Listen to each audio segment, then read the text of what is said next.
the best new drama, watch out for BBC1. Tin hats, everybody. No Bananas tells the story of two proud families divided by class, bound by marriage. They all reek of mothballs and hair oil. I'm an arsonist. He thought his problems were solved, but they were only just beginning. I just wanted to survive! I'm not satisfied this death is accidental. Amanda Burton is forensic pathologist Sam Ryan. Stop him, for your baby's sake. They're chalk and cheese. Meet DL and Pasco. I use foul and abusive language, and I do it all in public.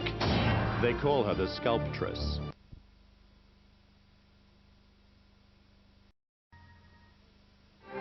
For the new priest, a few words of advice. Brian Quigley is a good friend of the church, Father. You do well to remember that. I met your father. What does he do exactly? All kinds of everything. He's supplying us with a new confessional. He's the sole importing rights. So don't forget before you start cleaning up this town, it's important to my father people go on committing sins. I think I'm going to commit a mortal sin. Move in together. What? You do all the things that couples do. Just leave out one of them. I'm moving in with Ambrose. What? It's all right, Mr. Quigley. Father Clifford says there shouldn't be a problem. This is not what we pay you for. I don't work for you. When holy orders come face to face with the local order. Ballykiss Angel, new drama for Sunday evenings on BBC1. Starting next Sunday at 7:30. In the world of the vet, there's no room for amateurs. How's Stephen? Whitmate 32499, hello. And his work experience. But when there's an emergency call, someone has to answer. Come on, Stephen. What's going on? Yes, officer. What is it? A family crisis for the vet. Thursday at 8 on BBC1. Back for a new series on BBC2 now. The Money programme investigates the collapse of an international holdings company and asks, was it the perfect crime? Hush, here on BBC1, Jean and Lionel are doing their best to sneak off for a quiet weekend.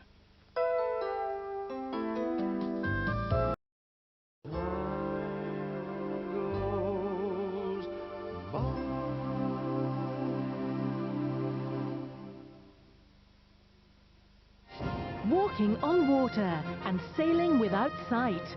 How do they do it? Faces from the grave, solving forgotten crimes. How is it done? And Born Free, coming to the rescue of lions in Africa. How do they do that? For the answers, join Eamon and Jenny, Wednesday at 8 on BBC1.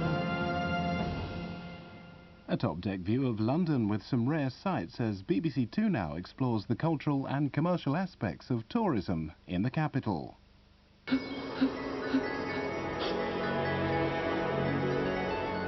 She's got 2 children, Mr. McCaffrey. She's the sole support of her family. You can't ask me to take a job from her as well. A question of loyalty. Nobody gets to do everything they want. Sometimes there's other people to consider. And the price of betrayal. I will not have you harassing my employees. You have to stay well clear. Is that understood? God loves you, Cathy, as anyone would. A Mugs game in 15 minutes on BBC1. And today's news before that on BBC1 with Peter Sissons. America says it wants Bosnian Serbs accused of war crimes handed over to stand trial. It names Radovan Karadzic and Ratko Mladic and warns of the consequences if they're not given up. A woman firefighter is killed in a Bristol blaze, the first to die on duty in Britain. And privatised trains start running at last, but there's a political row as one line is stalled by fraud allegations.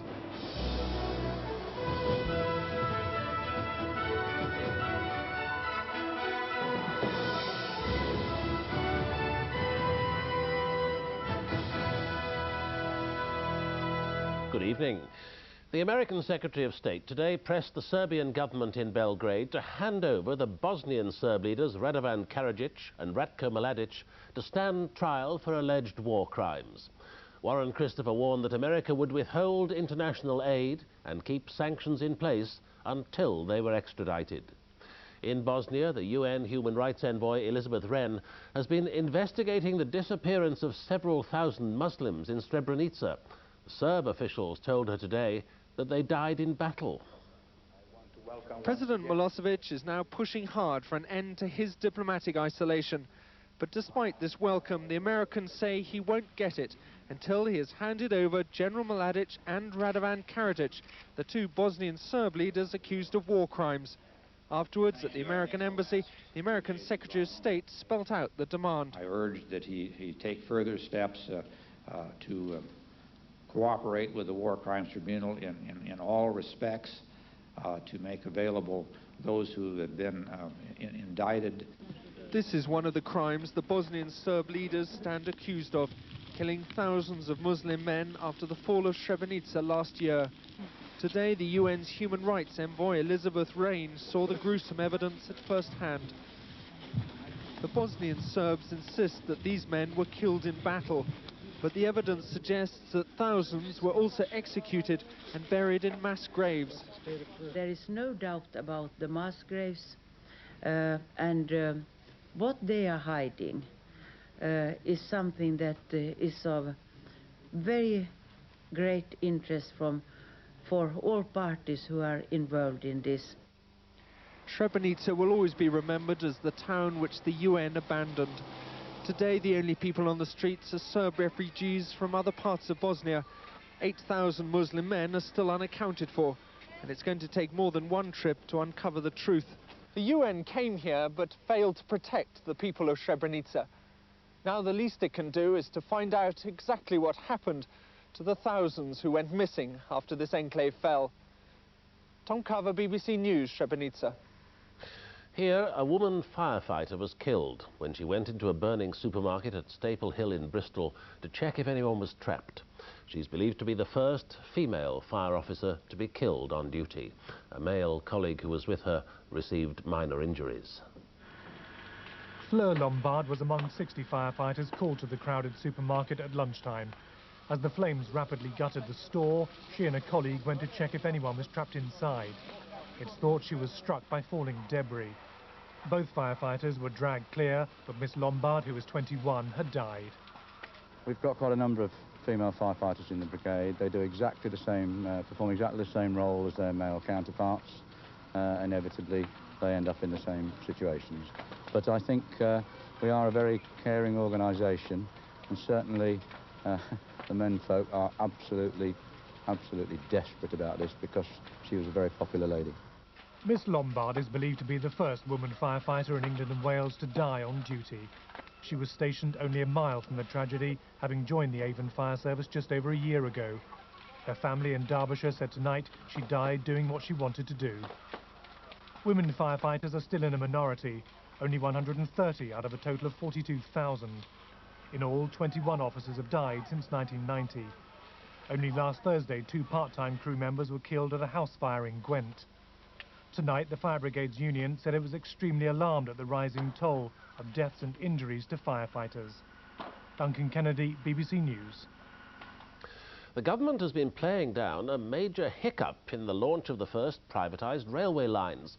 2 lines in the south of England have been running private trains today for the first time in 50 years. But a third, the London-Tilbury Southend line, will stay in the public sector, pending an investigation into allegations that its operator was involved in a ticket fraud. This morning's first train into Fenchurch Street should have marked the privatisation of what's generally known as the Misery Line. Instead, the LTS sell-off's been suspended indefinitely because of an alleged ticketing fraud. Labour says it shows the dangers of selling off the network. The government disagrees. I think any allegations of irregularities have to be taken seriously. We've done that. They're being investigated. I hope we can resolve it quite soon and then make progress with that franchise. Meanwhile, at Twickenham, the bus operator Stagecoach celebrated its takeover of South West trains with cake and commemorative tickets, which are already collector's items.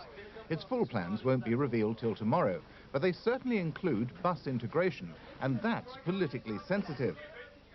This morning's first privatised Great Western train was in reality a bus from Fishguard. Labour says this is what's really facing travellers, and today it renewed its pledge to restore a single national network, though not to buy back shares. We've got the government going to throw away an asset worth £6.5 billion. We're not going to say simply, go ahead and buy it. You can make your cheap profits. We'll buy it back and use all your taxpayers' money so that the fat profits are absolutely guaranteed. We're not that stupid. Today's events have officially ended half a century of state monopoly, though the present-day network is much smaller than it was in post-war Britain. From tomorrow, Stagecoach alone is running 1,500 services daily. Rail privatisation is now a race against time, with half of BR's train operating companies either sold or under offer. It's quite possible the rest will be got rid of before the next election. In May, the biggest prize of all comes up for grabs, when Railtrack, which runs the lines, the stations and the signalling, is floated. But its success depends on what investors think will happen after the election. Christopher Wayne, BBC News. The head of the advisory body on the decommissioning of arms in Northern Ireland has warned of a split within the IRA and a possible return to violence. The former US Senator George Mitchell said that all-party talks should begin as soon as possible. Sinn Féin rejected the warning. While the IRA has denied any involvement in Friday's gun attack on a police reservist's home in County Tyrone, such incidents have clearly caused concern to the man brought in recently to examine the question of illegal arms in Northern Ireland. Talking to Sir David Frost, George Mitchell expressed his fears about dissension within IRA ranks. I think there is a danger of a fracture within that organization.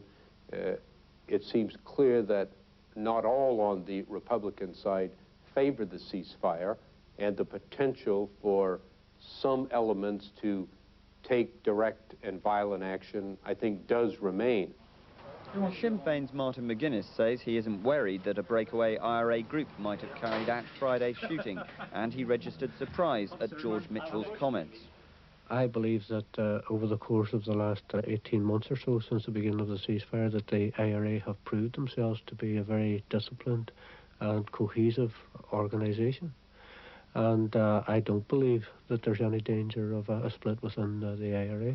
If there's one thing Sinn Féin and the IRA want to avoid, it's any kind of a split, hence their sensitivity over George Mitchell's latest comments. Leaders like Gerry Adams and Martin McGuinness are determined that whether this peace holds or not, there'll be no repetition of the bloody factional feuds seen within the Republican movement in the past. Mark Devonport, BBC News, Belfast. The Defence Secretary Michael Portillo has stressed the importance of the nation-state in the wake of German Chancellor Helmut Kohl's suggestion that war would result unless there was closer European integration. Mr. Portillo said people identified with nation-states, but that was not the same thing as nationalism. About a quarter of the lessons taught in English primary and secondary schools are still substandard, according to the annual report of the school's chief inspector. The report, to be published tomorrow, is expected to say that children in the top classes of primary schools have the worst problems. The Chief Inspector's State of the Nation report covers a year which saw Hackney Downs become the first school to be closed down after failing its inspection. So far, over 100 schools have been named as failing, and the Chief Inspector is likely to highlight the substantial minority of lessons which are still badly taught. As last year, the problem is expected to be worst at the top end of primary schools. The Chief Inspector, Chris Woodhead, antagonised teachers last year when he told the BBC's Panorama programme that there could be as many as 15,000 incompetent teachers who shouldn't remain in their jobs. His criticisms of teaching methods have angered some teaching unions. Right, just read a bit more, please. Tomorrow's report will, for the first time, name around 30 outstanding secondary schools, including Liverpool's Bluecoat School, where 98% of pupils got 5 good GCSEs last summer. But the list is bound to cause political controversy, as 2/3